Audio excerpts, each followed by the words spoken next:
tarde a todos. Damos início, a partir de hoje, ao curso de extensão em parcerias público-privadas e concessões com duração total de 24 aulas periódicas, que se estenderão até 14 de outubro, no formato presencial e também online. Para darmos início ao curso, contamos com a presença do presidente do Tribunal de Contas aqui do Estado de São Paulo, conselheiro Dimas Ramalho, do nosso professor convidado para a aula inaugural, o professor doutor Floriano de Azevedo Marques Neto, o auditor substituto de conselheiro, doutor Alexandre Mani Figueiredo Sarquis, presente também o assessor da presidência e coordenador do curso, Rafael Issa, e a diretora da Escola Paulista de Contas Públicas, doutora Bibiana Helena Freitas Camargo. Para a abertura dos trabalhos, com a palavra o presidente, conselheiro Dimas Ramalho.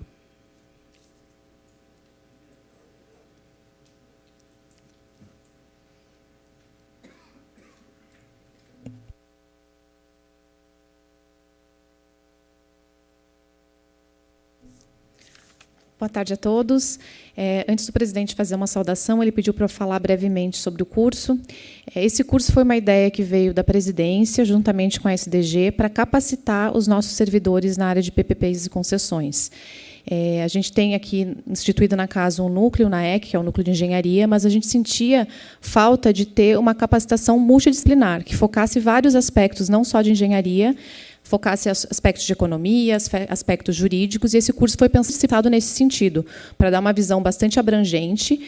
Para isso, na coordenação do Rafael Issa, a gente fez convites para professores das mais diferentes áreas, pessoas não só da academia, mas pessoas também de outros tribunais que tenham atuação nessa temática. Então, a gente espera que os próximos meses sejam bastante proveitosos.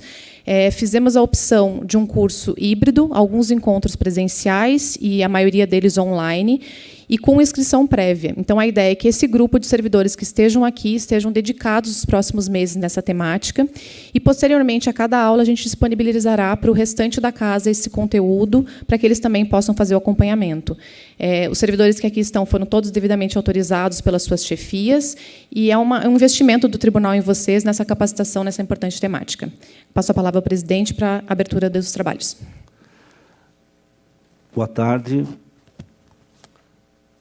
Nós estamos naquele momento ainda que tira a máscara, põe a máscara, e vamos continuar muito tempo assim.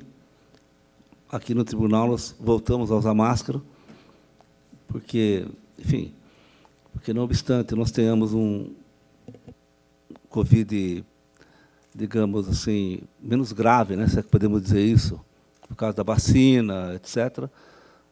É impressionante o número de pessoas que estão se infectando diariamente, em todos os setores, evidentemente, e nós também. Então, nós tomamos os cuidados necessários aqui no elevador, no álcool gel, máscara, é o que podemos fazer, mas a vida vai continuar, né? Queria saudar imensamente aqui o professor Floriano Azevedo Marques, que foi diretor da Faculdade de Direito aqui do Largo São Francisco, professor, enfim, uma pessoa que eu tenho o maior respeito, sempre tem estado presente aqui no Tribunal de Contas, ministrando, orientando, fazendo com que o conhecimento que ele tem possa se transformar em coisas muito produtivas para a sociedade, para os alunos, enfim. Então, queria agradecer muito, Floriano, você de estar aqui novamente conosco nessa tarde aqui no tribunal. Agradecer muito aqui o Alexandre Sarquis, recém-saído do Dengue, porque a vida é assim, eu dengue ou Covid, mas vamos para frente. Com o problema que dengue não adianta usar máscara. Entendeu? Queria agradecer muito o Sarquis, que é uma pessoa muito estudiosa, né? O Sarquis, ele estuda demais. Todo assunto que eu levo para ele, não sei se você tiver aquele colega de faculdade, que ele se dá um assunto para ele, ele vai lá e estuda muito. E aí você fala, meu Deus, eu estudei, prestei atenção. Mas então o Sarquis, para nós aqui, nos orgulha muito. E de Previdência, eu não conheço ninguém que conheça mais Previdência do que ele, e tem ajudado muito a gente aqui. O Issa, também, uma pessoa especializada nessa área de concessão, PPP, que trabalha agora no meu gabinete, e que ajudou a formular esse curso. A Bibiana, que coordenou pela escola, sempre inovações. Dizer que nós queremos melhorar muito em parte de concessão aqui no tribunal. E PPP, concessões,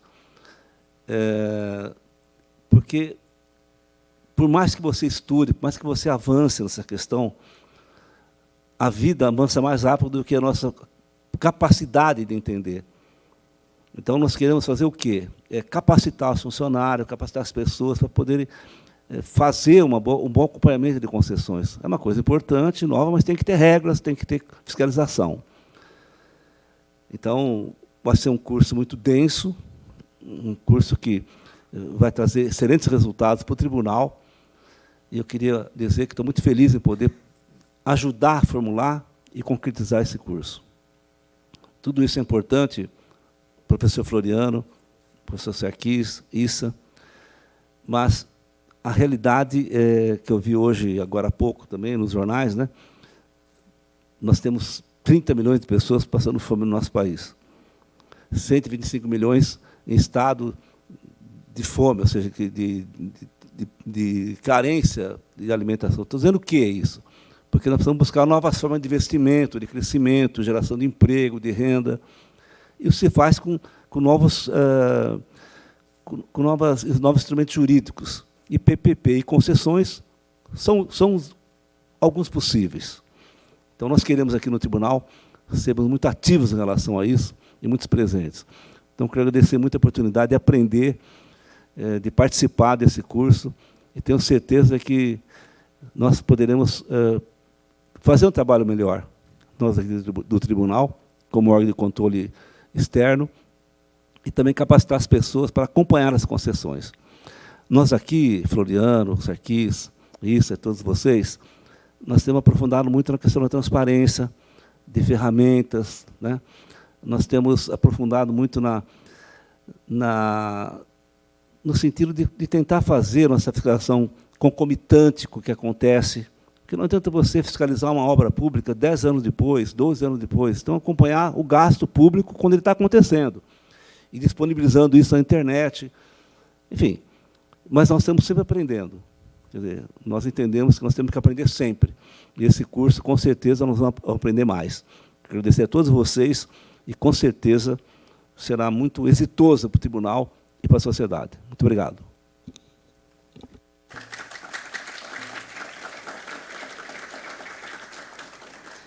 Convidamos agora para uma saudação o auditor substituto de conselheiro, doutor Alexandre Sarkis.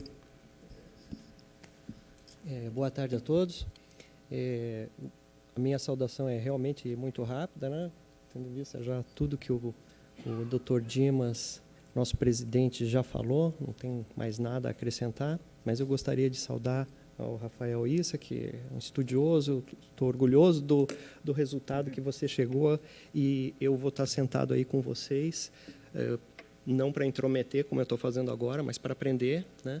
E eu gostaria muito de agradecer ao professor Floriano, nunca perco uma oportunidade de ouvi-lo, fui aluno no curso de funções públicas, li o livro de bens públicos, eu acho que não conheço outra pessoa que tem esse livro, está lá na minha prateleira, que fala também sobre a indisponibilidade dos bens das concessionárias. Acho que se a gente olhar 20 anos para trás, a gente vai ver o advento dessas legislações de PPP e de concessões. O que isso quer dizer? Que estamos num período de renovação, de grande renovação. E buscar culpados, né? Por que a concessão foi bem ou mal, ou poderia... É para outros órgãos. O Tribunal de Contas gosta de orientar, não é verdade? Então, está vindo uma nova batelada de concessões. Eu acho que é um momento muito importante, muito especial. Que bom, o presidente Dimas, que o senhor trouxe essa temática agora. Eu acho oportuníssima e estamos nas melhores mãos possíveis. Então, eu desejo uma boa jornada para vocês, eu vou estar com vocês, aprendendo com vocês, e vamos ver se a gente, pelo menos hoje, eu sei que eu vou aprender bastante. A gente aprende aí, todos juntos. Obrigado.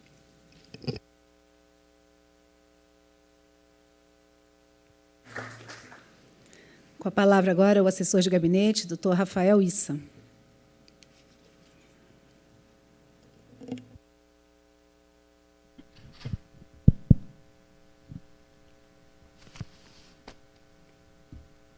Boa tarde a todos. Boa tarde, presidente Dimas, Dr. Sarquis, professor Floriano, doutora Bibiana.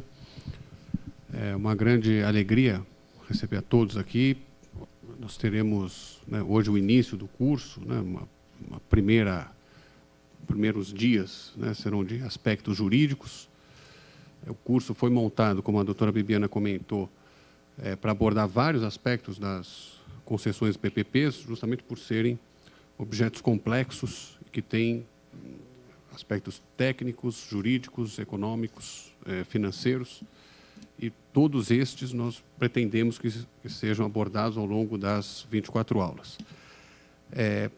O convite ao professor Floriano veio, né, a ideia de trazer, por ser um dos principais, não só estudiosos do tema, mas alguém que, pela experiência profissional, vivenciou, né, desde o começo dos anos 90, toda a subida, né, a criação da legislação de concessões e PPPs e a sua implementação prática, com os desafios que são colocados, tanto à administração quanto aos órgãos de controle, a respeito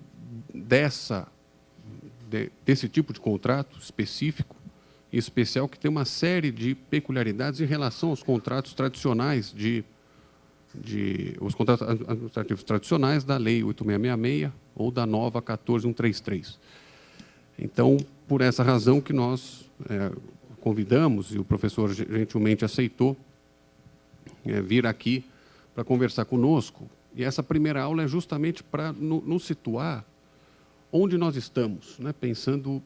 Quando pensamos em contrato administrativo, a primeira questão que vem à mente é um contrato 8666, que é o tradicional, aquele que o Tribunal de Contas mais fiscaliza, pela imensa quantidade de contratos que a administração firma nesse tipo de contrato com essa lei.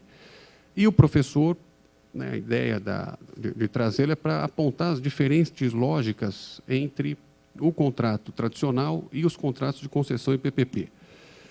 O professor, como já foi mencionado aqui, é doutor e livre-docente em Direito Público pela USP, foi diretor da Faculdade de Direito, se eu não me engano, de 2017 a 2022, é professor titular do Departamento de Direito do Estado, também professor no curso de pós-graduação estrito sensu da FGV do Rio, além de visitante em universidades brasileiras e aqui na América Latina. Então, sem maiores delongas, eu passo a palavra ao professor para que ele possa fazer a exposição dele. Muito obrigado.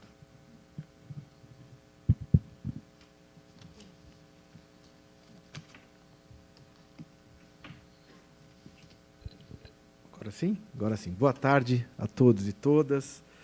Boa tarde, conselheiro Dimas, que o protocolo exige que eu o trate como presidente dessa Casa de Contas, desse tribunal, mas que eu considero um amigo e um colega, co-franciscano, né, Dimas?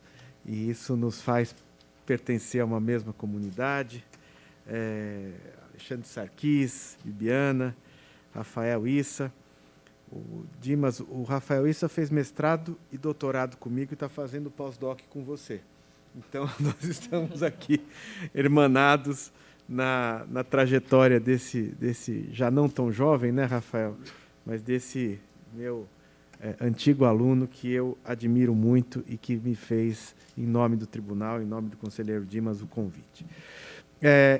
Eu acho que eu posso, se me permitem, tirar a máscara apenas para facilitar a difusão da voz, porque minha voz já não ajuda muito e sufocada pela máscara fica ainda mais inaudível, particularmente, creio, para o som dos que nos assistem virtualmente. O que eu vou querer fazer aqui, para me desincumbir do ônus de dar fazer uma intervenção inaugural nesse curso, eu vou dividir minha fala em 3 blocos. O primeiro, que eu vou tentar que seja o menor, eu vou procurar situar um pouquinho o Instituto da Concessão dentro de uma trilha histórica, visando demonstrar para vocês que, embora nós, como disse o conselheiro Dimas, estejamos aí numa quase adultez do ciclo recente de concessões a partir dos anos 90, né? Reaprendemos a lidar com concessões, e hoje tem já um acúmulo bastante grande, Mas o Instituto da Concessão ele tem uma precedência histórica muito grande. E eu vou demarcar um pouco essa trajetória histórica, um pouco para demonstrar que também a concessão vai se modificando e vai se transformando. Segunda parte da minha intervenção, eu vou destacar alguns aspectos que eu acho que são demarcadores, que são importantes, que são diferenciadores da concessão vis-à-vis outros instrumentos, fazendo também uma digressão sobre as diferentes espécies de concessão, porque nós também nos acostumamos a lidar com uma concessão muito específica, né? As concessões de serviços públicos comuns, patrocinadas, administrativas, mas me parece que há uma miríade de concessões que estão por vir e que também merecem ter uma atenção, porque elas são espécies do gênero concessão com regimes próprios. Eu vou fazer menção a isso. E no terceiro e último bloco, eu vou dar cabo de tentar caracterizar, do ponto de vista de regime jurídico, alguns traços que diferenciam os contratos de concessão dos contratos administrativos tradicionais regidos pela legislação de contratos administrativos, de licitações de contratos administrativos. É esse o itinerário. E eu começo dizendo para vocês que, embora nós tenhamos nos acostumado a pensar a concessão como algo relativamente recente, né? Nossa lei de concessões data de 1995, e as primeiras concessões da segunda metade dos anos 90 do século passado, o Instituto da Concessão ele existe no direito brasileiro há muito tempo. E existe na história há ainda mais tempo, né? Só para vocês terem uma ideia, a lei de 95, a lei de concessões, ela era uma lei comandada pela Constituição de 34. A Constituição de 34 dizia que uma lei ia ser editada para reger as concessões. A concessão de 37 tirou essa cláusula, a de 46 a devolveu, permaneceu na emenda de 67, na emenda de 69, e depois voltou a ter referência no 175 da Constituição de 88, para só ser exercido esse comando constitucional em 95. Né? Como o Constituinte não fala em éter, é porque as concessões já eram uma realidade no começo do século passado. Né? E, como eu vou procurar demonstrar para vocês, as concessões fazem parte da própria formação do Brasil. Não exatamente a concessão que nós lidamos hoje, mas o Instituto da Concessão, como um vínculo contratual de delegação de afazeres públicos aos particulares, é muito antigo. É muito antigo. E ele tem uma resiliência danada, danada. Dou um exemplo para vocês, talvez vocês já tenham ouvido falar desse exemplo. Toda a estrutura de canais de irrigação da França foi construída por meio de concessões do antigo regime, do absolutismo. Quando vem a Revolução Francesa, o que o regime revolucionário faz? Cancela todas as concessões do antigo regime. E 2 anos depois, outorga novas concessões. Né? Na época não se cogitava de licitação, claro que tirando boa parte dos nobres que apoiavam o antigo regime e dando a concessão para outros próceres do regime. E esses institutos vão sendo reconfigurados, né? E vão sendo utilizados ao longo da história em inúmeras aplicações. Né? A expansão ultramarina portuguesa foi baseada em concessões. Né? Cartas régias que faziam verdadeiras parcerias privadas entre os mercadores venezianos, genoveses, etc., e o Estado português, né, para poder descobrir inicialmente rotas de comércio. E depois, né, com a descoberta de terras, a coroa portuguesa continua usando a concessão para explorar essas terras. Sesmarias, né, capitanias hereditárias eram vertidas em concessões. Mas o que eu queria falar para vocês é como isso, no Brasil, vai se instalar. Quando o Dom João vem para cá, em 1808, ele chega aqui nas terras do Além-Mar e ele descobre, o que era óbvio, que a colônia não tinha nenhuma infraestrutura e a colônia não tinha nem algo parecido com uma rede de serviços que pudesse suportar o status agora de sede da coroa. E Dom João passa a explorar a outorga de concessões para poder construir essa rede de infraestruturas e de serviços. Vocês estão lembrados, Dom João chega aqui em 1808, e no mesmo ano de 1808,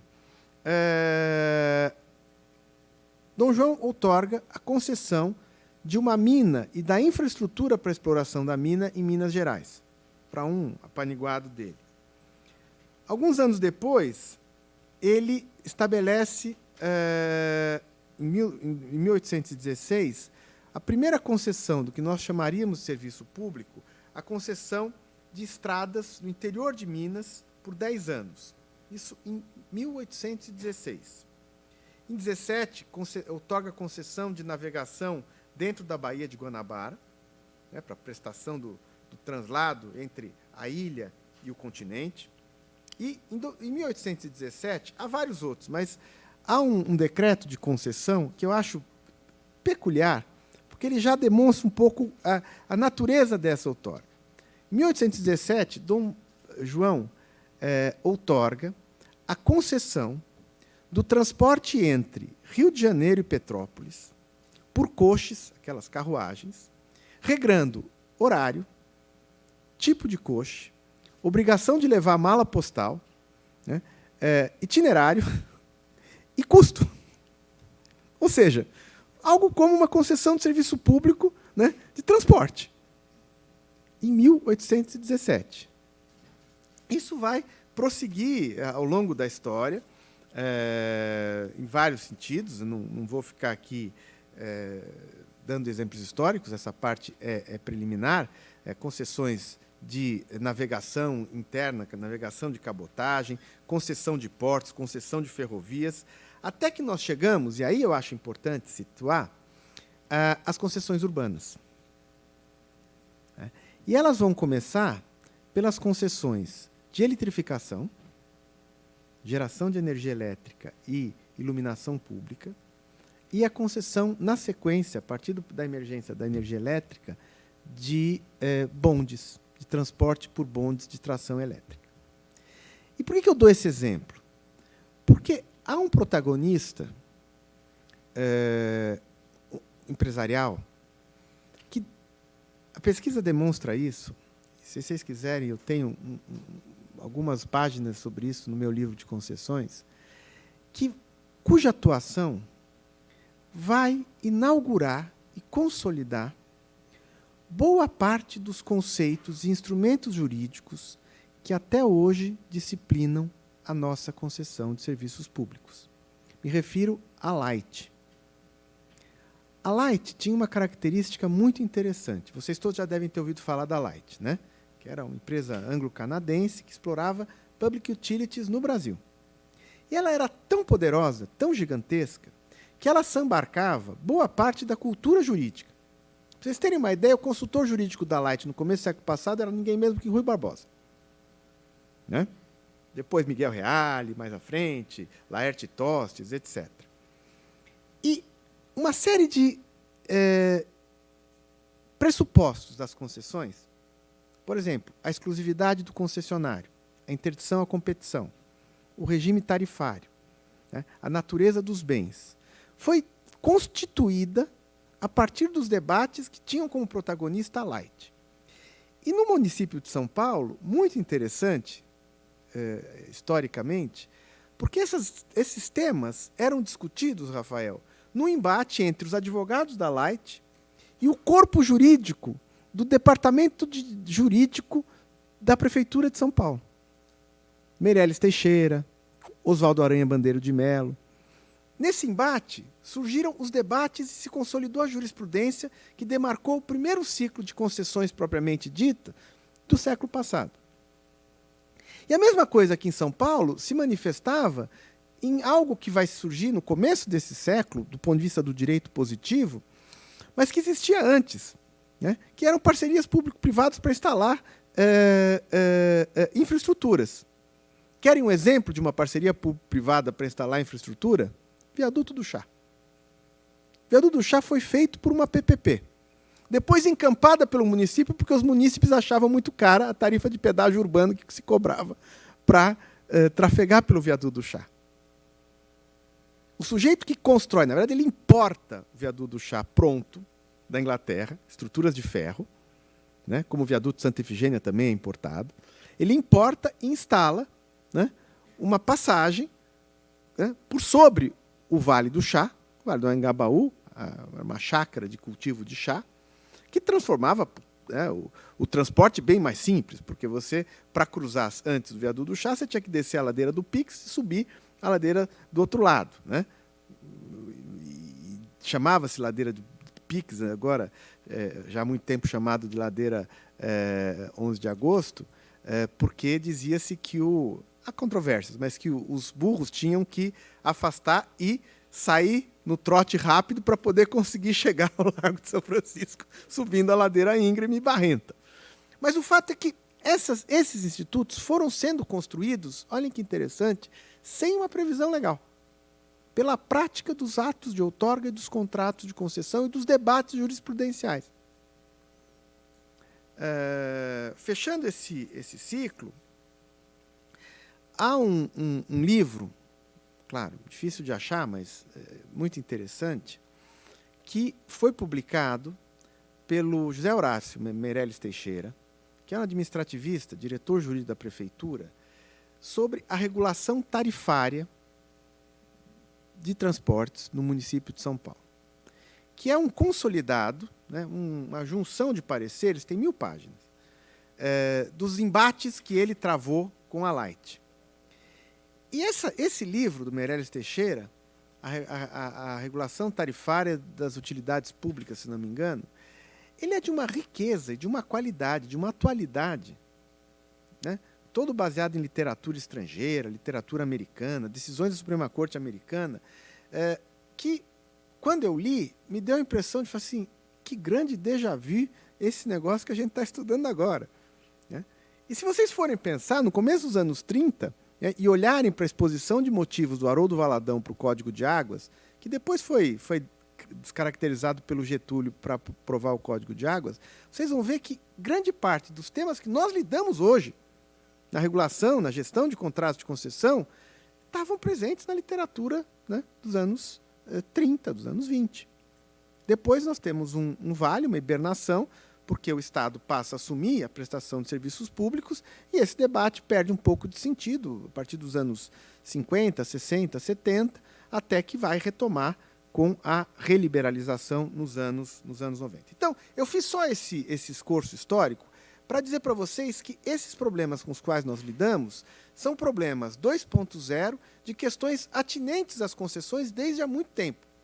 E não me ouçam aqui, não me vejam como alguém que está falando, olha, tudo que a gente está estudando agora é passado. Não, mas são temas atuais permanentes.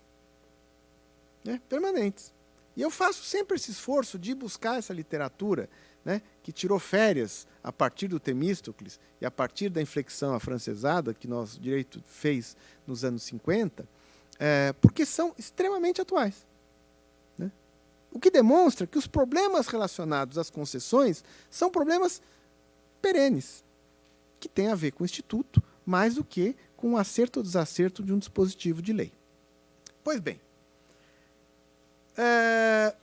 nós cometemos sempre, já entrando no segundo bloco, um equívoco que eu apelidei de um efeito sinédoque. Sinédoque é aquela figura de linguagem de tomar a parte pelo todo. Porque a gente sempre fala de concessão pensando em concessão de serviço público. Concessão de serviço público é uma modalidade extremamente relevante e presente de concessão. Ela não é a única. E aqui, o primeiro alerta que eu faço a vocês, que tem o mistério de olhar contratos de concessão, é que nem toda concessão é concessão de serviço público. Porque a concessão de serviço público é um tipo de concessão, vamos falar disso já à frente, que tem por objeto o trespasse da prestação de um serviço, de uma utilidade pública, de competência reservada ao poder público, né, na Constituição ou na lei, né, por um certo período. Ela é importante. Mas eu posso ter concessões de bens ou infraestruturas que não caracterizem serviço público. Exemplo, concessão do estádio do Pacaembu. Né? No direito brasileiro, futebol, esporte, atividade esportiva não é serviço público. Mas você pode conceder o estádio. Você pode, pela lei de PPPs, ter uma concessão administrativa habitacional, como houve no Estado de São Paulo. Acho que o Tribunal de Contas já escrutinou, inclusive, um modelo de concessão habitacional em São Paulo.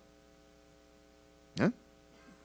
Tem que alargar muito o conceito de serviço público para dizer que habitação popular é serviço público, embora seja competência do Estado. Está na Constituição. Mas não é um serviço público. Né? Até porque você fazer em concessão, em PPP, em concessão patrocinada, em concessão administrativa, um modelo habitacional, de habitação popular, de HIS, não necessariamente vai pressupor a continuidade de prestação de um serviço para a população. Você tem um público elegível, as categorias de renda, né? Você tem um modelo de consecução da obrigação pública de produzir moradia para a população de baixa renda. Pode ser útil fazê-lo em concessão, e você, uma vez entregando aquelas unidades, você tem a gestão do crédito, né, do pagamento parcelado e subsidiado. Porque na HIS, vocês sabem, o poder público paga um subsídio. Não toda a moradia, mas paga um subsídio. Ou você pode ter uma PPP para fazer habitação, locação social, né, por via de uma concessão. Você faz uma produção de unidades habitacionais por uma parcela de renda que não tem nem condições de pagar uma parcela, elas vão pagar um aluguel subsidiado e você vai ter moradia para suprir a demanda dessa população. Por que é importante, nesse exemplo que eu estou dando, separar a concessão de serviço público de outros tipos de concessão? Porque nem tudo do regime da concessão de serviço público é útil e aplicável para outros modelos de concessão. Né? Se eu faço a concessão de um parque público, urbano, eu não vou, eventualmente, nem sequer cogitar cobrar tarifa, concorda? Eu vou lá passear com meu filho no Parque do Ibirapuera, eu vou pagar uma tarifa. Descaracteriza. Né? Ou alguém vai cogitar de regime tarifário para o ingresso no estádio do Pacaembu. Não faz sentido. Né? Se tem um show no estádio do Pacaembu, eu vou pagar o que pede lá, o show, o artista, ou um show do São Paulo Futebol Clube, eu vou pagar o que o fabuloso exige. Né? Não é propriamente um regime tarifário, como é o transporte coletivo numa via de metrô. Né? Então, essa condição permite a gente chegar a uma aproximação do Instituto da Concessão como um todo, para a gente ter, no mínimo, uma visão, né, do conceito que eu entendo aplicável à generalidade do regime das concessões. A concessão é um instrumento contratual por meio do qual o poder público delega aos particulares o direito de explorar uma utilidade pública mediante obrigações de implementação, ampliação e prestação contínua. O que está nessa essência? O poder público tem uma obrigação decorrente da ordem jurídica, que ele pode fazer por ele mesmo, ele pode fazer por uma rede de contratos tradicionais, e ele pode fazer outorgando ao particular, dentro de certos cânones bem fixos, a possibilidade, o direito de fazer a exploração, desde que dentro de certas condições. É muito diferente de você admitir que um particular faça por livre iniciativa uma atividade. Né? O poder público não me delega o exercício da advocacia. Ele permite que eu faça a partir de certos requisitos de habilitação. Eu não recebo essa incumbência. Mas o atendimento jurídico à população carente pode ser feito diretamente pelo Estado, e o faz pela Defensoria Pública, ou pode ser feito mediante delegações que se aproximam de uma concessão pontual. Né? O convênio que o governo tem lá com a Ordem dos Advogados para advogado ativo. Né? Aí sim, um ente habilitado a ser advogado presta um serviço em nome do poder público, de defensor público, né, suprindo uma necessidade que a Defensoria Pública não consegue atender, recebendo um valor pré-fixado, por nomeação do juiz ou por qualquer outro veículo. Não é tratado como uma concessão, mas vocês percebem que, para cumprir uma obrigação do Estado, prover defensoria para a população que não tem meios, você tem um mecanismo de fazer diretamente por servidores concursados, defensores públicos, ou mediante recurso a algum outro expediente. E há uma miríade de concessões possíveis. A concessão de serviço público, clássica, que todos conhecemos, a concessão de bens públicos, a concessão de atividades que não caracterizam serviço público e a concessão em si da exploração, não do uso, mas da exploração do bem público. Exemplo de cada um dessas. Concessão de serviço público, a concessão da linha 4 do metrô. Tá? A concessão do uso de bens públicos. Eu posso ter, né, nesse contexto, a concessão de um parque.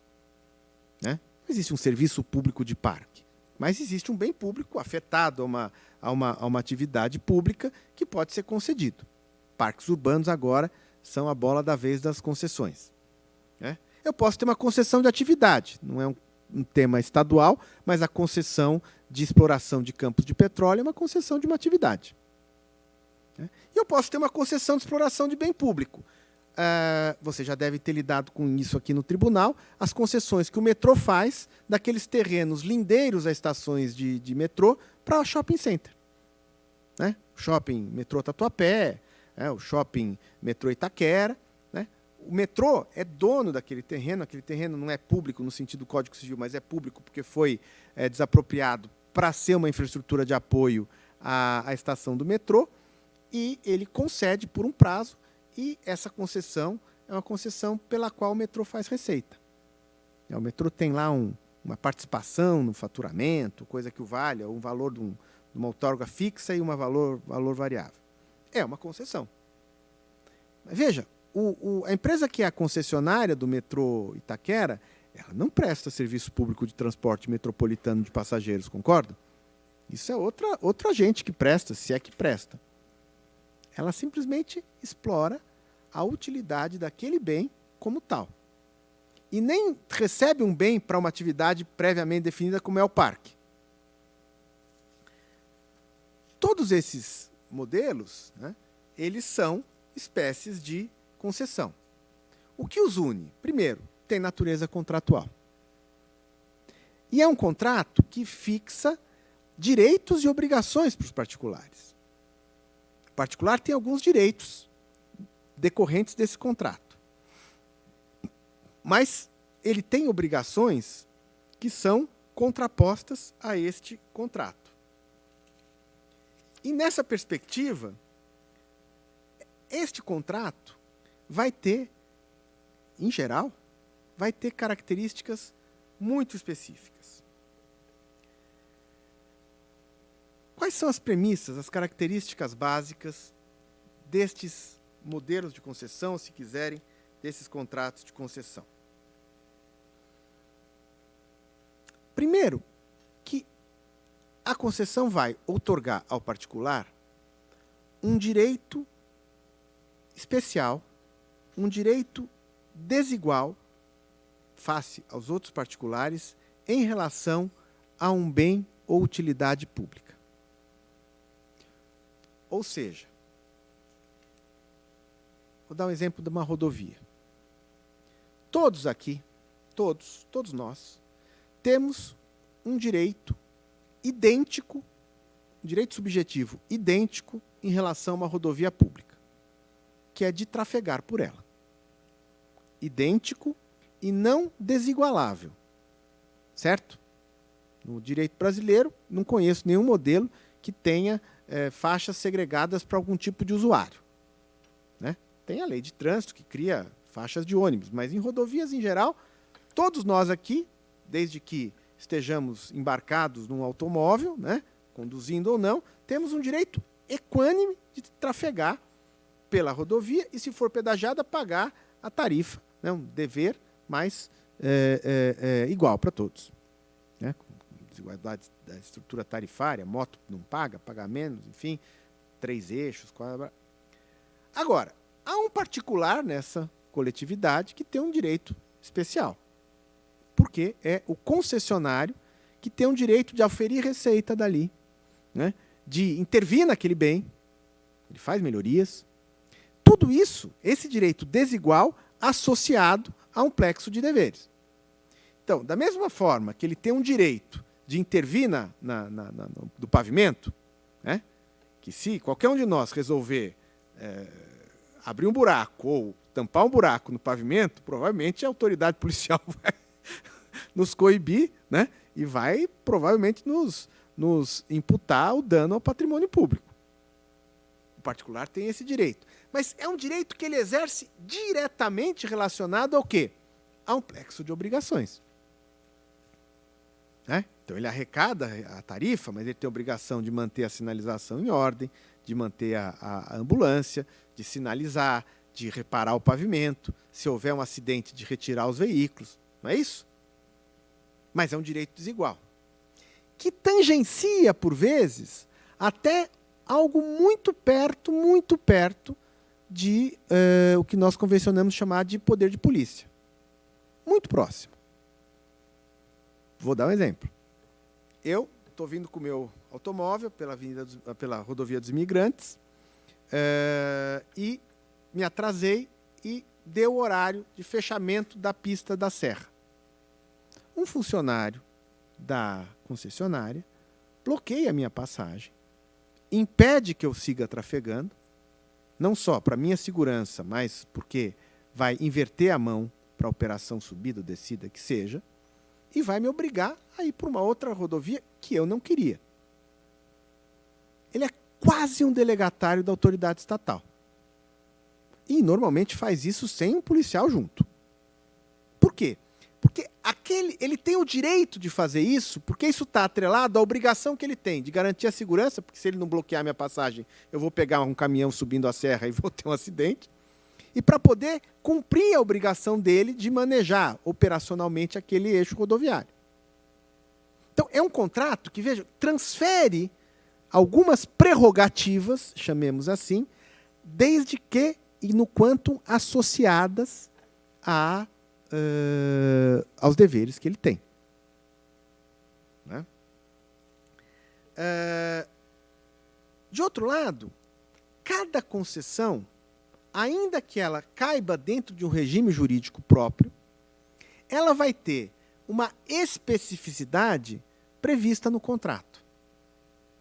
De modo que a concessão, ela opera, isso é algo sutil, mas importante, ela opera dentro de um quadro de regulação de 2 ou 3 camadas. Mais ultimamente, 3 camadas. Ela tem uma camada que, em geral, reside no regime legal daquela concessão, que vai variar essa lei. Vou fazer menção a algumas delas. Na grande maioria das concessões de serviço público, a 8987 ou a 11.000 lei do PPP, 11079, eu ia falar 109, 11079, mas existem outras leis específicas. Uma camada embaixo, que são as normas contratuais, que vão customizar esse regime para cada espécie de outorga. E no meio, em geral, uma camada intermediária de normas editadas pelo ente regulador quando tem uma regulação específica sobre eles. Então, se vocês pensarem na regulação de uma concessão de saneamento, você vai ter o marco legal de saneamento, um conjunto de normas regulatórias estabelecidas pela Arcesp ou pela ARES CCJ e o contrato. E essa integração, ela não é uma integração apenas verticalmente hierárquica, porque, por vezes, a disposição do contrato vai ter prevalência sobre a disposição regulatória, às vezes a disposição regulatória vai ter prevalência sobre a contratual. Mas são articulações modulares. E esse conjunto de articulação de 2 ou 3 camadas é o que vai definir qual é o regime jurídico de cada concessão em espécie.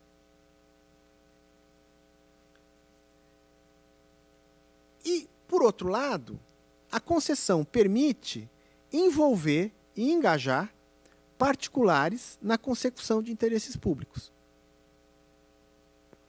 o que faz com que haja alguns espaços de interação e integração extremamente sutis e interessantes. Mais um exemplo. Imagine, vamos ficar na concessão rodoviária, de rodovias, mas eu poderia falar de saneamento ou outros temas. Vou dar 2 exemplos para ficar mais claro. Ao ser outorgado a minha empresa, uma concessão de rodovias, que tem obrigações de implantar duplicações ou extensões daquele eixo rodoviário, eu passo a ter uma prerrogativa de indicar bens a serem desapropriados para poderem ser incorporados à rodovia.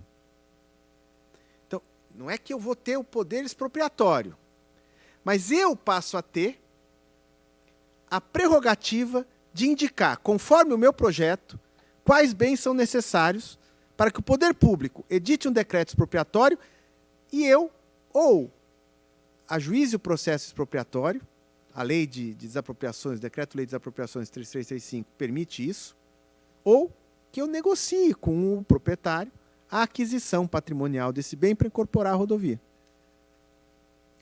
Linha 6 do metrô. A concessionária discriminou os bens que ela queria ver expropriados. E exerceu, inclusive, a legitimidade judicial para mover ações de expropriação. Por quê? Porque aqueles bens nem sequer passarão pelo patrimônio dela. Ela pode pagar por eles, pagará por eles, e eles imediatamente se incorporam a um bem de uso comum, ou um bem de uso especial, de titularidade do poder concedente. Olhem que especificidade. Mas ela não poderia declarar ou indicar para o poder público expropriar um bem só para ter a sede da concessionária. Percebem? Ah, eu acho tão bonito aqui esse prédio, então eu sou concessionária, poder público, eu vou pagar. Né? Desapropria ali aquele prédio na Faria Lima porque eu quero mudar para lá. Aí não. Por quê? Porque esse direito especial, altamente delegatário, ele só é possível dentro desse plexo combinado com a obrigação que ele tem. Querem outro exemplo? Concessões de transmissão de energia. A concessionária de transmissão de energia pode indicar os imóveis, né, o trajeto, para o poder público declarar servidão de passagem para instalar as redes. Então, a concessão, ela é um contrato, ela tem um vínculo obrigacional, mas ao mesmo tempo que ela é um contrato, ela transfere prerrogativas ao particular, extremamente desafiadoras, atreladas às obrigações que a outorguem seja. Ele é quase como um designatário do poder público para exercer parcelas das prerrogativas públicas. Por quê? Porque o particular tem investido, ainda que o interesse dele seja meramente econômico, meramente de ter resultado econômico, para fazê-lo ele recebe uma fatia das prerrogativas estatais necessárias a implementar. E aí, nós temos uma outra característica, que é uma característica em que, diferentemente de um contrato administrativo tradicional, o particular e o poder público não estão necessariamente, nem sempre, em posições antagônicas. Muitas vezes eles são postos em posições convergentes, associadas para a consecução daquilo. São contratos, as concessões, não necessariamente travados numa lógica de antagonismo. Quanto mais eu pago, mais você ganha. Tipicamente uma relação bilateral comutativa do contrato típico, não? Mas são contratos em que o poder público e particular têm necessariamente que somar esforços para conseguir viabilizar aqueles objetivos.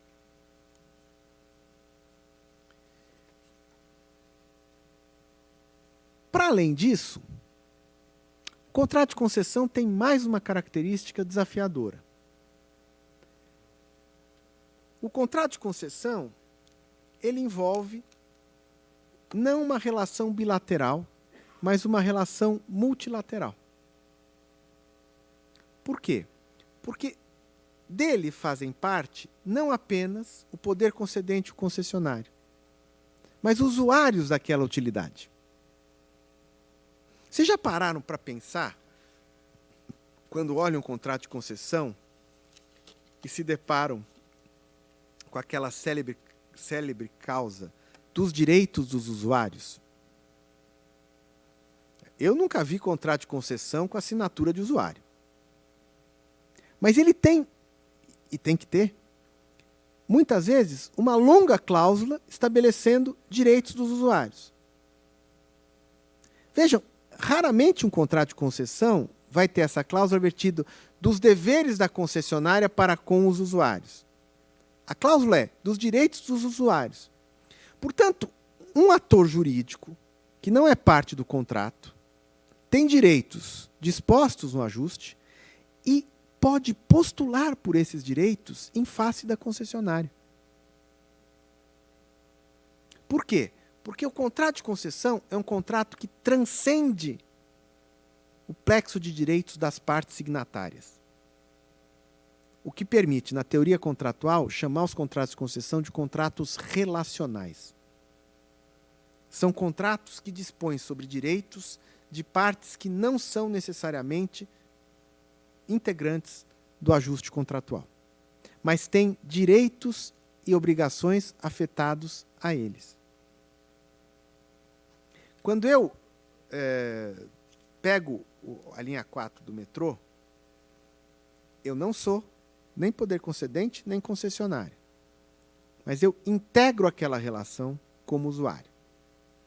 E percebam que eu tenho, só pelo fato de aderir àquela utilidade que é concedida, eu tenho direitos postulatórios em relação àquela concessão e tenho algumas sujeições.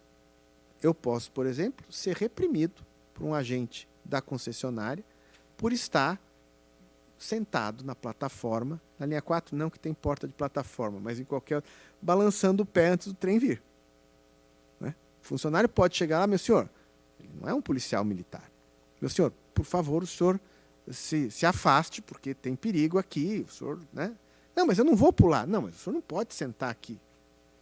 Sente no banco ali, você não vai poder sentar na plataforma. Por quê? Porque dentro daquela relação que se estabeleceu na concessão, há prerrogativas do concessionário que são necessárias para que aquele serviço funcione. É claro que ele não está me proibindo de sentar no banco porque ele não foi com a minha cara. Ele está me proibindo de sentar na plataforma porque isso pode oferecer um risco para a operação do serviço e para a minha própria incolumidade física. Portanto, a concessão envolve, disse eu, delegação de prerrogativas particulares, atreladas à consecução de objetivos de interesse geral, estabelecendo um vínculo de convergência e composição de interesses entre poder concedente e concessionária, com natureza obrigacional que contempla vínculos recíprocos e projeção sobre direitos de terceiros, e que, por ser uma outorga de uma prerrogativa pública, de uma utilidade pública, deve ser finita e temporal. Por quê? Porque se eu não puser prazo, e se eu não tiver uma outorga de prazo, eu deixo de ter uma concessão e eu passo a ter uma alienação de uma prerrogativa pública, o que envolve questões jurídicas relevantes. Daí porque é extremamente, ao meu ver, insustentável as concessões que não terminam. Né? Ou as permissões que eram precárias enquanto durem. E durem uma eternidade. Porque percebe que quando eu outorgo algo para que alguém faça em meu nome, eu tenho que retomar em algum momento. Porque se eu outorgo algo para que alguém faça em meu nome e não retomo nunca, deixou de ser em meu nome e passou a ser em nome próprio. Né? Eu lembro que certa vez eu fui dar uma palestra num evento de uma entidade fora de São Paulo, uma entidade de empresas de ônibus. E eu falava sobre isso, sobre, né, o término das permissões, das concessões. Era o tema que me deram, não fui eu que procurei. E aí eu falava um pouco isso, né, como a outorga pressupõe um prazo temporal, ainda que pode ser prorrogado, mas definido. E aí, na hora das perguntas, alguns empresários indignados falavam assim, com certa autenticidade, assim, mas como o senhor disse que minha concessão de linha de ônibus vai terminar lá na minha cidade? Ela era do meu avô, passou para o meu pai, e o senhor está querendo me dizer que eu não vou passar para o meu filho? Sim, não é possível, porque isso não é um acervo patrimonial meu, né? Não é como um livro, né, que eu comprei ou que eu herdei do meu pai, que eu vou deixar para o meu filho, né? Ou uma gravata, ou um relógio que eu herdei do meu avô, passou pelo meu pai e vou deixar para o meu filho. Não, ela é uma outorga de uma concessão para que o senhor faça algo em nome do poder público. E o poder público, uma hora, retoma e tem uma nova possibilidade de outorgar alguém que possa seguir explorando, inclusive a empresa do seu filho, né, se ela vencer o processo licitatório. Essa natureza do contrato de concessão ser um contrato com prazo certo, mas um contrato relacional e envolvendo múltiplos interesses, ela nos traz também algumas realidades que são bastante desafiadoras. A primeira é a seguinte: o contrato de concessão tende a ter um prazo longo. Por quê? Porque, em geral, em qualquer das suas modalidades, ele vai envolver algum tipo de investimento relevante, para a amortização do qual é preciso um prazo maior. A invenção do contrato, na história humana, se deveu, basicamente, a procurar estabilizar o que é instável. Você pactua para ter uma base sólida sobre o futuro que você não sabe o que vai acontecer. Quanto mais longo for o prazo que esse pacto vai perdurar, mais incerto ele fica. Por quê? Porque a realidade não cabe dentro de um contrato. E a realidade de um contrato que envolve múltiplos interesses é mais indetível do que qualquer coisa. Portanto,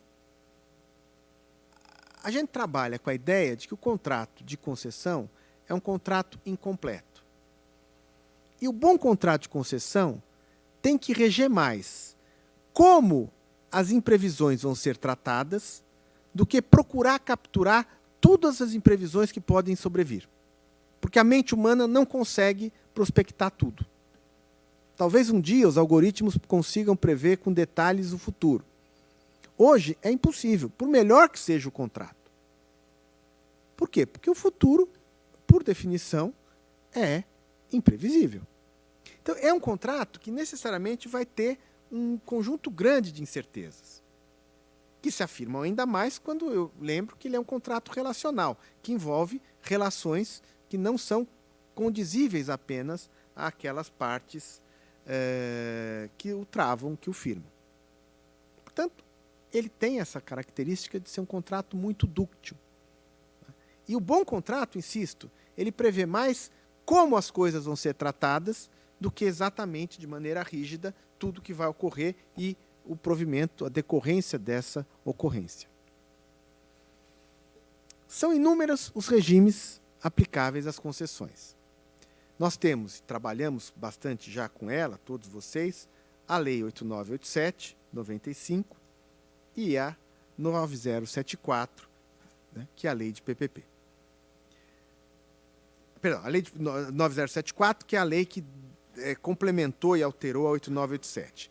Além disso, a Lei 11079, de 2004, que é a Lei de PPP. Isso dentro do plexo geral de concessões.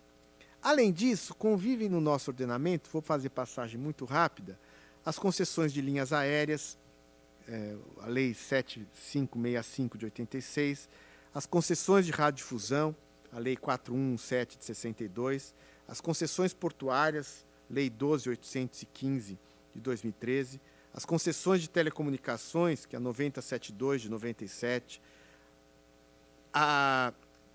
no Estado de São Paulo, a Lei de Concessão de Obra Pública, as concessões de uso de bem público, que não têm leis específicas, as concessões de direito real de uso, Decreto-Lei 271 de 67, as concessões minerárias, Decreto-Lei 227 de 67, as concessões, a Lei de Petróleo, que trata das concessões de hidrocarbonetos, a 9478, as concessões de transporte de gás, a 11909, que é importante para a distribuição de gás, que é um serviço estadual, a concessão de florestas, que tem sido utilizada por vários estados nas florestas estaduais e que pode vir a ser utilizada aqui no Estado de São Paulo, que é a Lei 11284, as concessões urbanísticas, que têm previsão no Estatuto da Cidade e podem ser regidas por leis municipais, a Lei 14273, que estabeleceu novos parâmetros para as ferrovias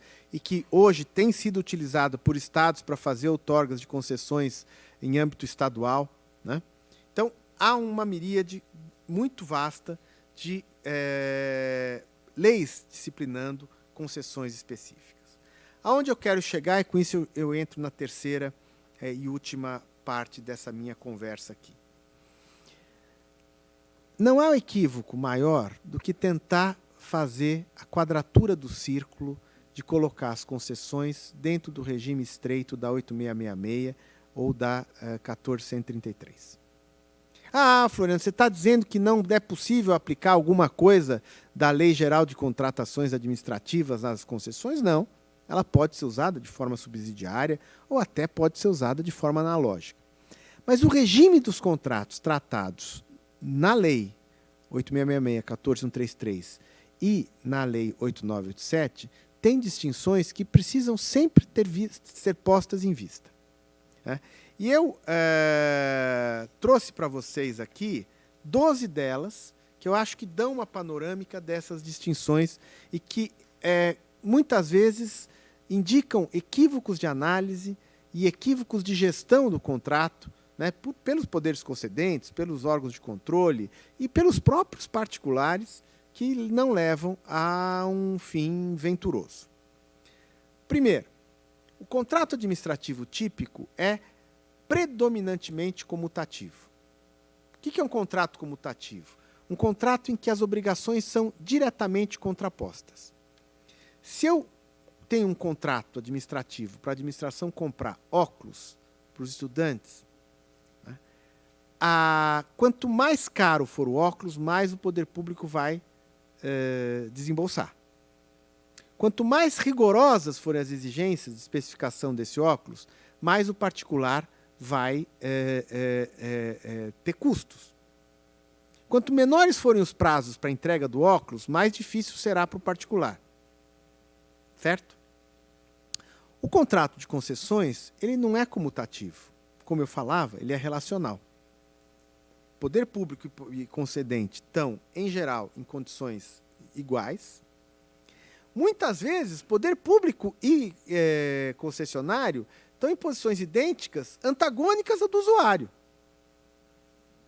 Imaginem vocês uma concessão em que o poder público recebe uma outorga variável pela arrecadação do concessionário.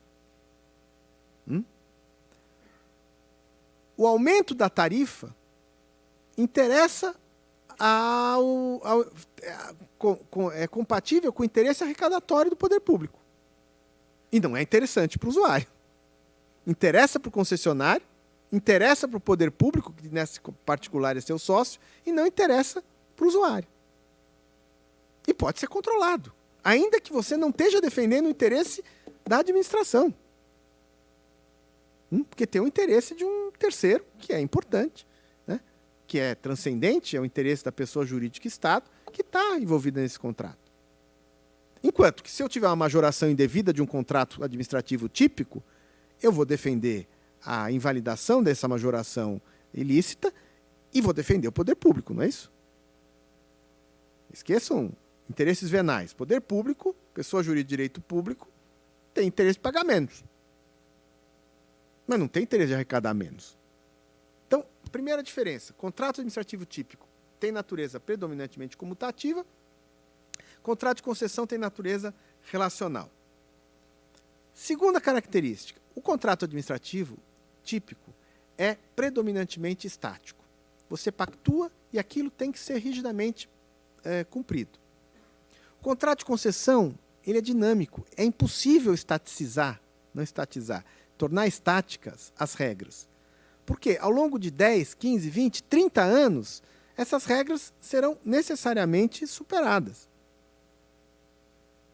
Um contrato administrativo típico, a revisão é excepcionalíssima, revisão de cláusula, certo? No contrato de concessão, é até uma boa técnica você ter revisões ordinárias, transparentes, procedimentalizadas, etc. Vocês aqui, certamente, muitos de vocês já devem ter se deparado com as revisões periódicas dos contratos de distribuição de gás. No contrato administrativo típico, não faz sentido revisão quinquenal do preço. Concordam? Faço uma obra e quinquenalmente eu faço uma revisão do preço. 5 anos, estima-se que o contrato tem que ser cumprido, né? Um contrato de duração continuada, 5 anos, acabou, não é isso? Excepcionalmente, agora na 14133 pode aumentar, mas no contrato de distribuição de gás, você tem uma regra que a cada 5 anos você revisita os custos. Para baixar, para aumentar, revisão ordinária. Não é nem reequilíbrio, é uma revisão mandatória. Porque ele é dinâmico. Terceira característica. O contrato administrativo típico tem um prazo limitado, ou por previsão, ou por escopo. Né? Falo que por escopo, porque agora a 14133 diz que o prazo do contrato de escopo, o contrato de obra, etc., vai ser dimensionado conforme as necessidades do empreendimento. Mas ele tem um prazo, né? Que é definido. O contrato de concessão também tem um prazo. Mais um, ele é longo. E 2, em regra, ele é prorrogável. E vejam, a boa regra da prorrogação do contrato, não estou falando de devolução de prazo, estou falando de prorrogação, é a de incluir, como contrapartida da prorrogação, novas obrigações. Porque qual é a lógica? Eu te dou essas obrigações, investimentos, ampliação, melhoria de qualidade, e você explora por 30 anos. Se tudo der certo, normalmente não dá, mas se tudo der certo, ao fim desses 30 anos, está pago. Mas se você estiver cumprindo suas obrigações, eu posso te dar mais 10, 20, 30, desde que previstos. Só que, veja só, se você não puser mais nenhuma obrigação, você deu mais 10, 20, 30 de graça, só com a parte boa. Então, a regra é você pôr novas obrigações, compatíveis com o objeto, claro. Não vai, né? Você termina 30 anos de uma concessão de gás e dá uma linha de metrô. Isso não pode. Mas você pode falar, bom, então agora você vai melhorar a qualidade das redes. Você vai expandir a cobertura. Você vai melhorar o grau de poluição do gás que você vende. Por hipótese. Estou dando exemplos aqui aleatórios. Então, o prazo num contrato, em ambos os contratos, precisa ter prazo.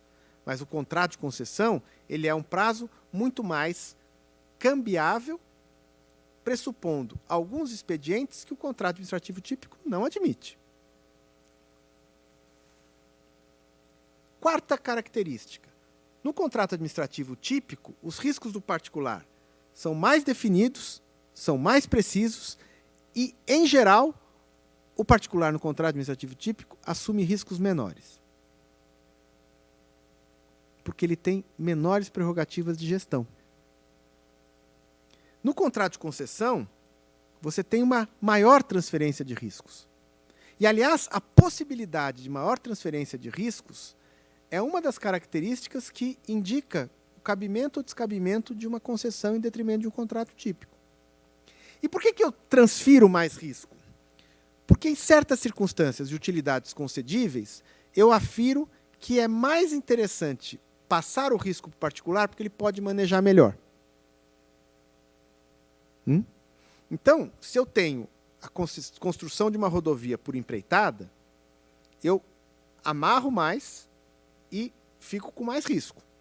Risco de variação de custos. Se eu faço uma ampliação de rodovia dentro de uma concessão, eu transfiro mais o risco, porque você vai fazer e você vai explorar. Então, se você puser um pavimento ruim, você tem a obrigação de manter o pavimento bom. Se você puser um pavimento que tem vida útil de 3 anos, você vai ter que refazer. Isso é 30 anos. Se você puser um pavimento de 30 anos, né, você vai poder se dispensar de trocar. Você vai ter que trocar depois, porque não dá para entregar o pavimento vencido. Né? Mas é a regra de transição do fim do contrato. Mas se puser 3 anos, tudo bem, você vai fazer 10 trocas. Se você... Só que depois não vai pedir reequilíbrio. Hein? O contrato tem que dizer que não tem reequilíbrio. Agora, se o particular é contratado para colocar um pavimento X que dura 3 anos, ele não vai ter responsabilidade por trocar no quarto, na empreitada. Na empreitada. Claro, se ele for contratado por um pavimento que se estima 10 anos, de qualidade de 10 anos, e puser um de 3, aí é questão de punir o sujeito. Né? É fraude. Mas ele, 3 anos, é esse que pediu, é esse que pediu. Eu vou precificar esse e vou por esse. Eu não vou propor mudança. Agora, se o concessionário quiser correr o risco, só que ele está correndo o risco de trocar no 4º ano e de o pavimento ficar ruim logo, ter que reparar imediatamente ou correr o risco de indenizar um acidente porque ele é responsável objetivamente. Aliás, o contratado num contrato administrativo típico não tem responsabilidade objetiva. O concessionário tem, por força do 37, parágrafo 6º da Constituição. Quinta característica diferenciadora. No contrato administrativo típico, o valor remuneratório é sabido. Quanto o sujeito contratado vai receber no final é sabido. Na concessão, a receita é incerta. Verdade ou não? Por quê? Porque normalmente a receita, o preço unitário é certo, tem que ser. Mas a receita final pode ser maior, pode ser menor. Né? Depende muito do como vai se comportar a demanda. Né? Imaginem vocês que eu tenho uma concessão de saneamento. Né? E eu sou concessionário e eu estimo lá que a cidade vai crescer 5% ao ano e que as indústrias vão continuar produzindo e usando o serviço de dejetos, né? Jogando dejetos para eu tratar. Então, eu tenho uma receita. Bom, aí, o tempo passa, aquela cidade se desindustrializa, as indústrias vão todas embora, a cidade não cresce 5% ao ano, aliás, diminui de população, a receita vai ser menor. Faz parte, não é isso? Também se a cidade, eu estimei que vai crescer 5% ao ano, e a cidade vira coqueluche, né? Todos os moradores, depois da pandemia, vão morar em condomínios nessa cidade do interior, e a cidade cresce 15% ao ano, a concessionária vai pôr ligação de esgoto e vai ganhar muito mais do que ela estimou. Nenhum problema. Mas você não tem como dizer, ó, ao final do contrato você vai ganhar 5 milhões, 10 milhões, 100 milhões. Você vai ganhar o que tiver que ganhar. Eu posso até fixar qual é a tua margem de retorno, mas o volume final do ganho... Né?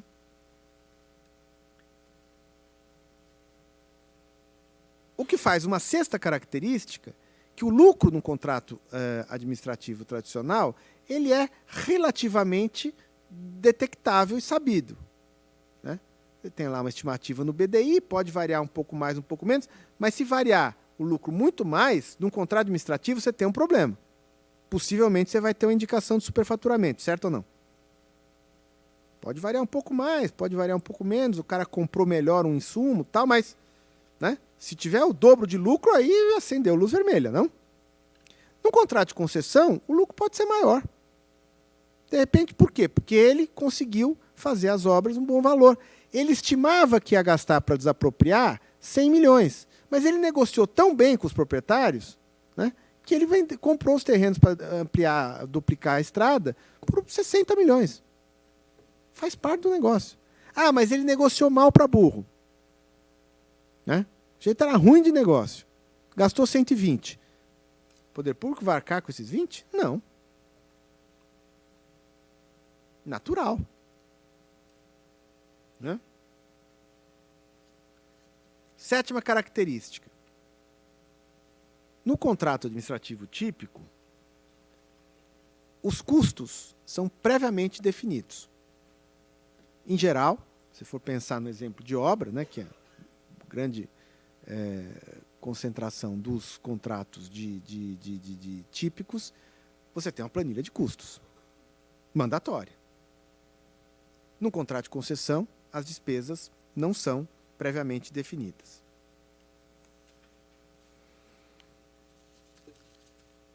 No contrato administrativo típico, oitava característica, o destinatário final é a administração. O indireto pode ser até um usuário. Se eu compro livros didáticos, vai ter um aluno que vai estar na ponta, mas quem compra é a administração. No contrato de concessão, o usuário direto não é a administração. Ela, no máximo, é indireta. O direto é o usuário da utilidade. É com esse que se estabelece uma relação, inclusive uma relação de consumo. Né? O aluno da escola pública não é consumidor do livro, no sentido jurídico. Né? O usuário do saneamento ele é consumidor do serviço de saneamento, de energia elétrica, etc. Nona característica. No contrato administrativo típico, os bens dentro dos quais ou para os quais se prestam serviços são necessariamente públicos. Nem todos os bens envolvidos na concessão são públicos. Por exemplo, concessão de linha de ônibus, os ônibus não são bens públicos. Até porque não interessa ser, porque eles envelhecem rápido. Né? Podem ser, claro. Né? A linha de metrô, né? A estrada que se duplicou, ela é bem público na raiz. Mas nem todos os bens envolvidos no serviço vão ser públicos. Né? O transporte aéreo de passageiros, o avião não é público. Né? Não é bem sequer reversível. Décima característica. No contrato administrativo típico, ou o bem envolve um escopo ou duração continuada. São bem separados. Num contrato de concessão, em geral, você tem escopo, investimentos em bens e você tem prestação continuada. Ele é um contrato que envolve as duas dimensões e merece ser visto pelas duas dimensões. Né? A concessionária amplia, reforma a estrada, mas também presta um serviço de operação da estrada. As duas coisas em conjunto. A concessionária de uma PPP de hospital, ela constrói o hospital, mas ela opera o hospital. Ela faz o serviço de prestação do hospital e faz também a infraestrutura, o equipamento para o hospital.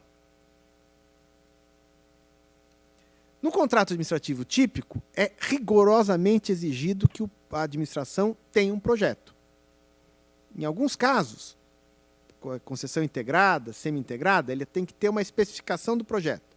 Mas o projeto se incorpora, amarra o contrato, mesmo que depois o particular desenvolva. Né? Como na empreitada, o executivo pode ser dado para o particular. No contrato de concessão, o projeto é uma transferência para o particular. E é bom que a administração apenas exija que aquele projeto tenha os cânones técnicos, porque se ela dá palpite no projeto, ela está tomando para ela risco que é do particular. E que ela determinou uma mudança, caiu. Ela vai ser chamada para ser responsabilizada. Patrimonialmente, né, em equilíbrio econômico e financeiro. E, por fim, num contrato administrativo típico, o desfazimento do contrato confere mais prerrogativas para a administração. Você pode rescindir por razões de interesse público, certo ou não? No contrato de concessão, você tem uma proteção maior ao desfazimento do contrato. Né? A congênere da rescisão por interesse público é a incampação e que tem um regime quase inviável, porque precisa de lei e precisa de indenização prévia. É muito difícil romper um contrato de concessão antes do término, a menos que o particular esteja descumprindo. E mesmo aí, a rescisão que ocorre no típico é mais complicada na caducidade. Tem outras regras, outros tipos de exigência. Então, aqui também nós temos uma diferença. O poder público tem que pensar muito bem antes de dar uma concessão, porque ele não retoma fácil.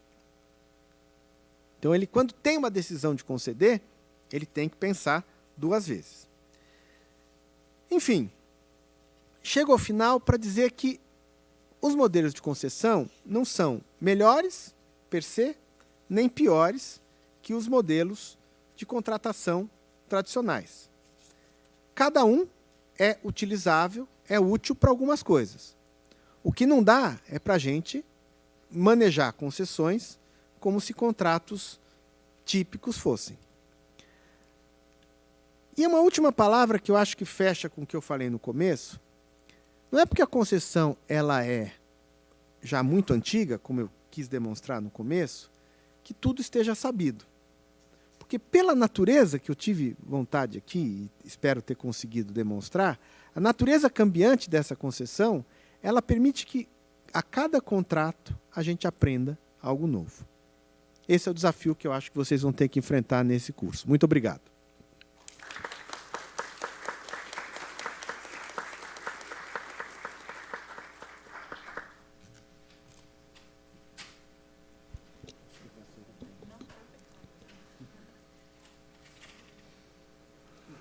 Bem,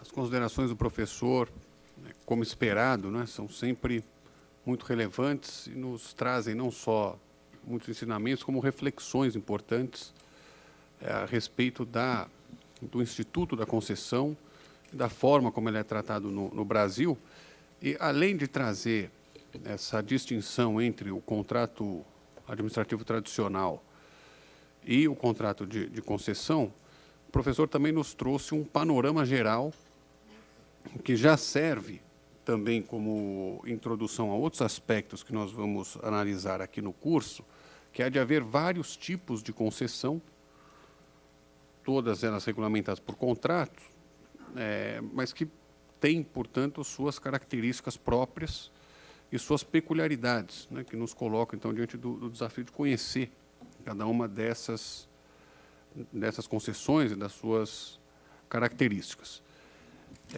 Doutor Sarkis, tem alguma consideração? Eu só gostaria de pedir qual é o nome do livro que compila aqueles pareceres da Light. Regulação efetiva de utilidades públicas. Se você quiser, Sarkis, eu te dou o nome exato do livro do Meirelles Teixeira e passo para você. A Faculdade de Direito da USP tem esse livro. Ah, ótimo. Tá? Ótimo. Mas eu te passo o nome certinho. Obrigado, professor. Bem, o professor tem que sair às 16h30, então não poderá ficar para as perguntas. Mas se alguém quiser depois encaminhar perguntas por e-mail e tal, a gente pode ver alguma forma de resposta, não é? Nós temos aqui alguns recados da escola. Primeiro, que a lista de presença ficará disponível 30 minutos antes e 30 minutos depois do encerramento das aulas, né? E tem uma outra questão, que hoje foram colocados no AVA, que é o nosso ambiente virtual de aprendizagem, algum material complementar. Não são textos de leitura obrigatória, né? Nós não temos ainda também todos os textos encaminhados pelos professores e selecionados. É um material para consulta posterior, então não há uma obrigatoriedade de ler, a não ser que algum professor assim determine, mas fará isso com antecedência para dar tempo, né? Então, doutora Bibiana, tem alguma consideração? Então, hoje podemos encerrar por hoje. Amanhã nós voltamos às 10 com a aula da professora Vera Monteiro sobre estruturação de projetos, aspectos jurídicos, e à tarde teremos o professor Marcos Pérez sobre risco no contrato de concessão. E aí, na sexta, a gente já começa a entrar na parte mais econômico-financeira. Teremos uma aula da Deise, nossa colega, e do professor Carlos Bastian, da PUC do Rio. Muito obrigado à presença de todos. Agradeço mais uma vez ao doutor Dimas, ao doutor Sarkis, doutora Bibiana, por todo o apoio, e a todos vocês que vieram para o nosso curso. Muito obrigado e uma boa tarde.